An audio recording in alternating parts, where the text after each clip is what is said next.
Assalamualaikum warahmatullahi wabarakatuh. Selamat datang di channel YouTube saya. Video kali ini masih dalam edisi belajar di rumah. Saya akan memberikan materi pembelajaran IPA kelas 8 SMP semester 2 tentang cahaya. Jadi materi yang akan saya bahas dalam PowerPoint berikut ini yaitu pengertian dari cahaya dan sifat-sifat cahaya. Sebelum saya mulai, alangkah baiknya jika kalian untuk klik subscribe, like, serta komen pada channel YouTube saya agar channel YouTube saya ini lebih berkembang. Terima kasih. Oke, lanjut saja. Yang pertama, apa sih pengertian dari cahaya? Cahaya adalah salah satu bentuk energi yang dipancarkan oleh benda atau sumber cahaya dalam bentuk gelombang elektromagnetik. Nah, dalam bentuk gelombang elektromagnetik ya cahaya itu. Nah, apa saja sih sumber-sumber cahaya itu? Sumber cahaya yaitu benda-benda yang mampu menghasilkan cahaya sendiri. Contohnya ada matahari, api, lampu, dan senter. Serta benda-benda lainnya yang memancarkan cahaya sendiri. Itu dinamakan sumber cahaya. Masuk ke sifat-sifat cahaya. Jadi ada 5 di sini yang akan saya bahas tentang sifat-sifat cahaya. Yang pertama yaitu cahaya dapat merambat lurus, cahaya dapat dipantulkan, kemudian cahaya dapat dibiaskan. Yang keempat, cahaya dapat menembus benda bening, dan yang kelima, cahaya dapat diuraikan. Jadi langsung saja kita bahas untuk sifat cahaya yang pertama, yaitu cahaya merambat lurus. Seharusnya kita membuat suatu percobaan dalam bentuk seperti ini, seperti yang ada pada gambar yang bisa kalian lihat, yaitu ada seorang anak sedang mengamati cahaya dari lilin dengan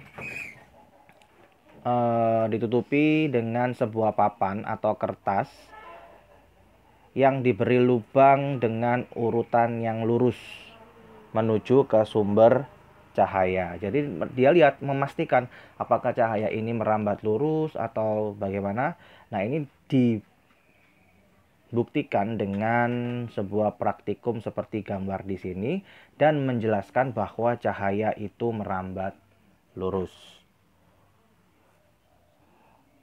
Sifat cahaya yang kedua yaitu cahaya dapat dipantulkan. Jadi misal kita menyinari cermin datar dengan sebuah senter, cahaya tersebut akan terpantul. Itu artinya cahaya dapat dipantulkan. Jadi ada hukum pemantulan cahaya yang dikemukakan oleh seorang ilmuwan yang bernama Snellius, yang menyatakan bahwa satu, sinar datang, sinar pantul, dan garis normal terletak pada satu bidang datar. Seperti gambar yang ini, sinar datang dari senter, kemudian sinar pantul, dan garis normal berada pada satu bidang datar.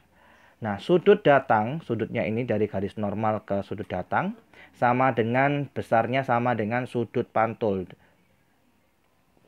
Seperti ini. Ini bunyi dari hukum pemantulan cahaya oleh Snellius. Ya.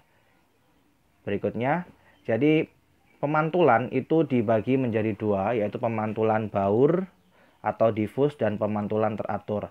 Yang dinamakan pemantulan baur atau difus itu jika suatu cahaya atau sinar datang mengenai benda atau cermin yang tidak datar atau tidak beraturan.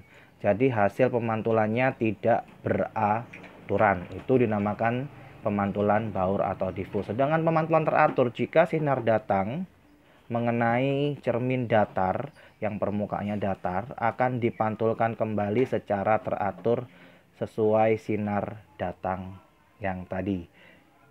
Jelas ya?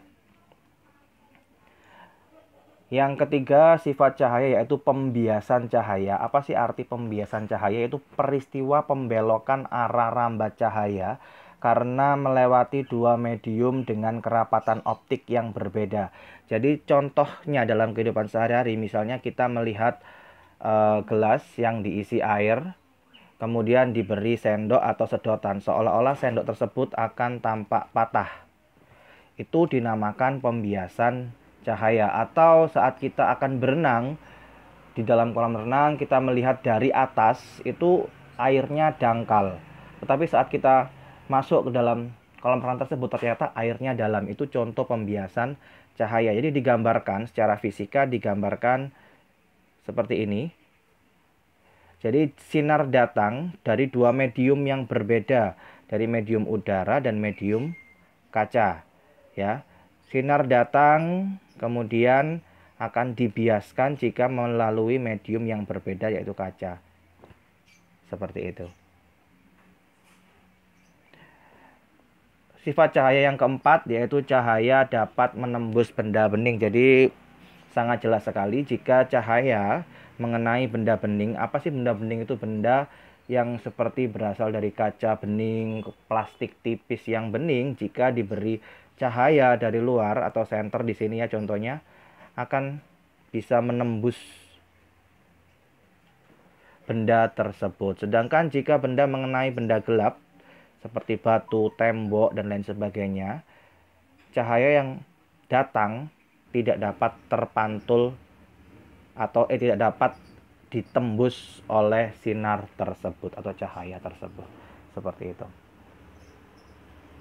Lanjut, sifat cahaya yang kelima yaitu cahaya dapat diuraikan. Jadi cahaya yang dapat diuraikan maksudnya cahaya berasal dari cahaya putih.